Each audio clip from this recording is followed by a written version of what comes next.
এই হলো মলা মাছ, ঠিক আছে। এটা হলো বাংলাদেশের মলা মাছ।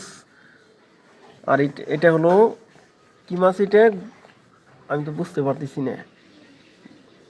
গেলেন কেন? আসেন আবার বলেন মাছের নামগুলা দূর থেকে বললে দিব। এটা কি মাছ? এটা হলো বাংলাদেশের গুলশা মাছ। এই হলো গুলশা মাছ, সবগুলোই গুলশা নাকি? খুব সুন্দর মাছ। মাছগুলো নদী থেকে মারা হয়েছে, পদ্মা নদীর মাছ বাংলাদেশের। আর এটা কি মাছ? এটা হলো কই মাছ। এটা কই মাছ, এটাও কই মাছ না? এটাও কই মাছ, দেখি এটাও কই মাছ। আর এগুলো পুঁটি মাছ, এগুলো হলো পুঁটি মাছ, এগুলো। আর এই পাশে এটা হলো শিং মাছ। হয় এগুলো শিং মাছ।